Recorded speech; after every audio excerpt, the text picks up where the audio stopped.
അതെ, ഇത്തവണത്തെ Canton fair കാണാൻ പ്ലാൻ ചെയ്യുന്നവരാണോ? വീഡിയോ സ്കിപ്പ് ചെയ്യല്ലേ. എൻ്റെ പേര് സനോജാണ്. ഞാൻ ഇൻസ്റ്റാഗ്രാം വഴി കണ്ടിട്ട് ഒരു ചൈനയിൽ പോകാനുള്ള ട്രിപ്പ് നോക്കിയായിരുന്നു. അങ്ങനെ നോക്കിയപ്പോൾ നമുക്ക് കിട്ടിയ ഒരു ഓപ്പ് എന്ന് വെച്ചാൽ ഒരു ഫോക്സ് ടെയിൽ എന്ന് പറഞ്ഞൊരു ഷോപ്പാണ്. ട്രിവാൻഡ്രത്താണ് അത് പറഞ്ഞത്, ടെക്നോ പാർക്കിൽ.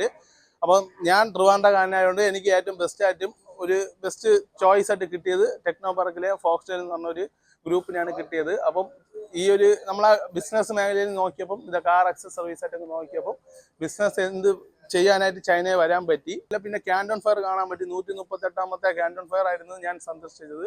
പിന്നെ നമുക്ക് കിട്ടിയ ഹോട്ടൽ എന്ന് വെച്ചാൽ 5 സ്റ്റാർ ഹോട്ടലാണ്. അതിൻ്റെ ഫുഡും കാര്യങ്ങളൊക്കെ ബ്രേക്ക്ഫാസ്റ്റ് നമുക്ക് ഇൻക്ലൂഡ് ആയിരുന്നു അതിൻ്റെ കൂടെ. പിന്നെ നമുക്ക് ഒരുപാട് സ്ഥലങ്ങൾ വിസിറ്റ് ചെയ്യാൻ പറ്റും. സെൻജോൺ മാർക്കറ്റും ഷാങ്കായ് ഒരുപാട് ഹോട്ടലിലേക്ക് നമ്മളെ സാറ് വിളിച്ചോണ്ട് പോയി. കൂടെ തന്നെ നമ്മളെ സാറും വരികയും ചെയ്ത്. ചൈന അല്ലാതെ കാണാൻ പറ്റില്ല. ഇങ്ങനത്തെ ഒരു കാന്റൺ ഫെയർ നടക്കുമ്പോൾ മാത്രമേ ഡിസൈൻ കാര്യങ്ങളൊക്കെ കിട്ടുള്ളൂ. അങ്ങനെ ഒരു ചെറിയൊരു ബഡ്ജറ്റിൽ നമുക്ക് ചൈന ഫുള്ളും വിസിറ്റ് ചെയ്യാൻ പറ്റി. അപ്പം ഈ ഇത്ര വയസ്സിൽ നമുക്ക് ഒരു ചൈന ഫുള്ളും കാണാൻ പറ്റിയതിന് ഒരു ഫോക്സ് ടെയിലിന് നന്ദി രഹിച്ചുകൊണ്ട് ഗുഡ് ബൈ. 2026 ഏപ്രിൽ മാസത്തെ കാന്റൺ ഫെയറിൽ പങ്കെടുക്കാൻ താല്പര്യമുള്ളവർ സ്ക്രീനിൽ കാണുന്ന നമ്പറുമായി ഉടൻ ബന്ധപ്പെടുക.